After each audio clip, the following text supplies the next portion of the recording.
লোকসভার সাংসদ আসাদুদ্দিন ওয়াইসি বলেন, ওয়াকফ সংশোধনীয় বিল যদি পাশ হয়ে যায় তাহলে মুসলিমদের মসজিদ আর মুসলিমদের থাকবে না।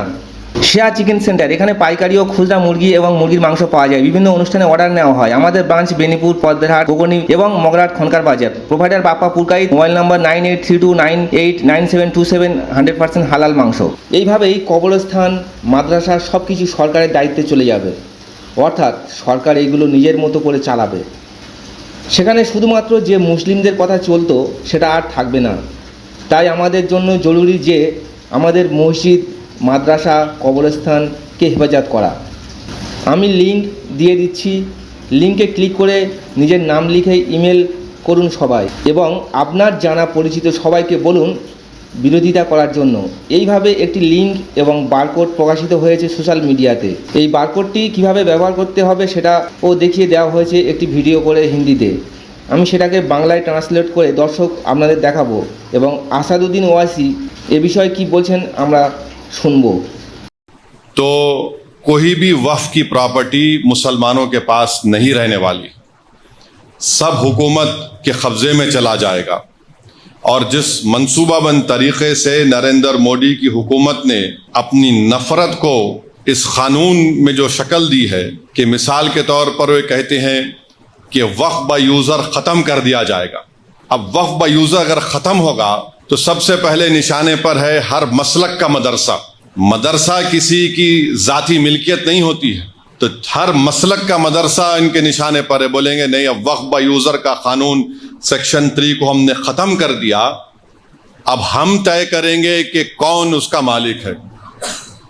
दूसरा, हैदराबाद की मक्का मस्जिद है, कानून ये बोल रहा है कि रजिस्टर्ड डीड लेकर आओ आप। तेलंगाना में 33,000 के करीब वक्फ की जायदाद रजिस्टर्ड है। 90% उन जायदादों के पास कोई रजिस्टर्ड डीड ही नहीं है, कोई रजिस्टर्ड डीड नहीं है। तो हुकूमत बोलेंगी देखिए अब आपके पास रजिस्टर्ड डीड नहीं है, वक्फ बाय यूज़र ख़त्म हो गया, अब हम इस पर कब्जा कर लेंगे। खबरस्तान है, खबरस्तान के कोई कागज़ नहीं है। खानखाएँ हैं, कोई कागज़ नहीं है।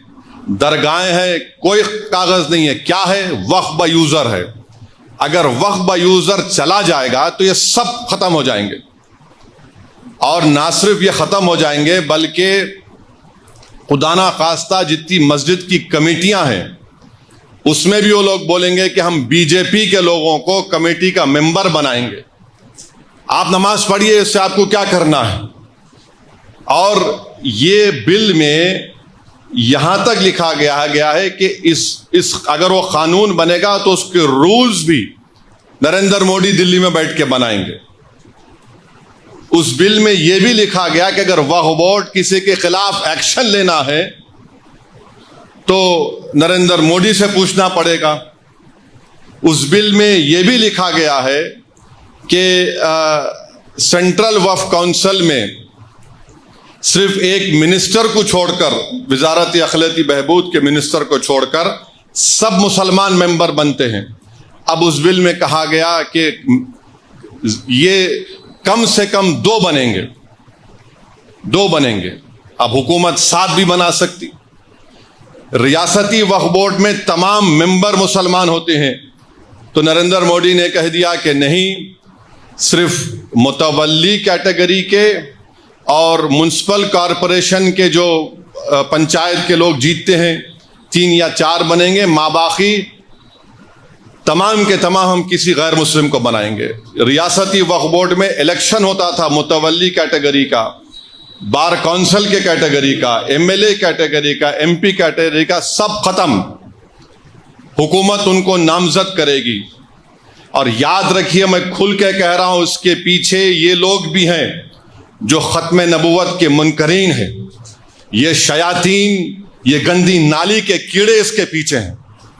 इनका मकसद एक ही है कि किसी ना किसी तरह ये वक्फ के कानून को ख़त्म कर दिया जाए। तो इसमें बहुत सी शैतानी ताकतें मुलविस हैं। और वक्फ का ट्राइब्यूनल है। अब वक्फ के ट्राइब्यूनल में एक डिस्ट्रिक्ट जज chief justice of high court appoint करते हैं रियासत के। फिर एक शख्स का अपॉइंटमेंट होता है जिसको शरीयत के बारे में इल्म हो, और एक जिम्मेदार आदमी को। नरेंद्र मोदी ये कह रहे हैं कि अब डिस्ट्रिक्ट जज जो चीफ जस्टिस हाई कोर्ट का अपॉइंट करता नहीं, वो रिटायर्ड जज होगा और एक रिटायर्ड गवर्नमेंट एम्प्लॉय होगा।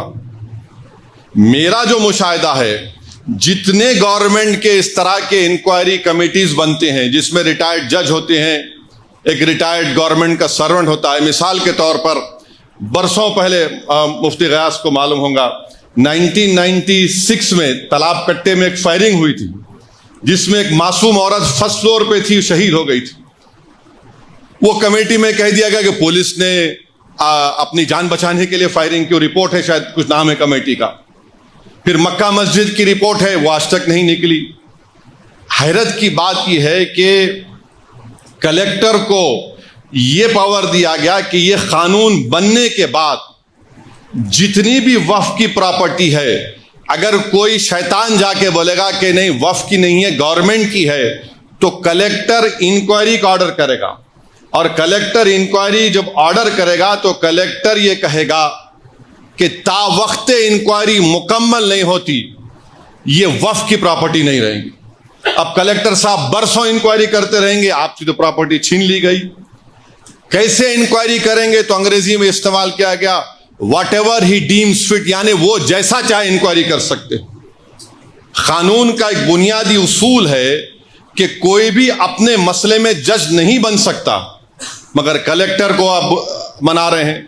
और फिर उस बिल में यह भी कहा गया कि जितनी जायदादें पर, वक्फ की जायदादों पर गवर्नमेंट काबिज में है, कलेक्टर उसका फैसला करेंगे। और गवर्नमेंट के हक में फैसला करेंगे तो कलेक्टर रेवेन्यू को बोलेगा, वक्फ बोर्ड को बोलेगा रिकॉर्ड सही करो, ये गवर्नमेंट की प्रॉपर्टी। तो ये मोटा मोटा इसमें ये बातें रखी गई हैं जो खतर। সেই বলছি, আপনারা প্রথমে গুগল ক্রোমে যে অ্যাপসটি আছে এই অ্যাপসটি ওপেন করবেন। ওপেন করার পরে একদম দেখছেন যে উপরে ডান দিকে একটা ক্যামেরা চিহ্ন আছে, ওই ক্যামেরাতে অন করবেন। অন করার পরে দেখতে পাচ্ছেন এই যে ক্যামেরাটা এসছে, এই ক্যামেরার উপরে ক্লিক করবেন। করলে এই যে একটা লিঙ্ক আসছে, টিন ইওর, এই যে লিঙ্কটা আসছে দেখছেন, TINYURL.com, এখানে ক্লিক করবেন। ক্লিক করার পরে একেবারে খুলে যাচ্ছে অল ইন্ডিয়া মুসলিম পার্সোনাল ল বোর্ড। এখানে একদম নিচের দিকে দেখবেন ওপেন জিমেল। এই ওপেন জিমেলে ক্লিক করলে এই জিমেলটি আছে, জিমেলে গিয়ে জাস্ট ওয়ানে ক্লিক করবেন। করার পরেই এখানে যে কন্টেন্টটা লেখা আছে বা সাবজেক্টটা লেখা আছে, অলরেডি লিখে দিকে যে লেখা আছে, আপনারা এখানে কিছু করারই দরকার নেই। আপনারা জাস্ট এখান থেকে একদম উপরে ডান দিকে এই যে তীর চিহ্নটি আছে, এই তীর চিহ্নতে গিয়ে মানে ক্লিক করলে আপনি মানে ওটা চলে যাবে। আমাদের এই ভিডিওটি কেমন লাগলো আপনারা অবশ্যই জানাবেন, কমেন্ট করবেন। আপনাদের সঙ্গে আছি আমি আনোয়ার হোসেন সর্দার, দুয়ারে সংবাদ।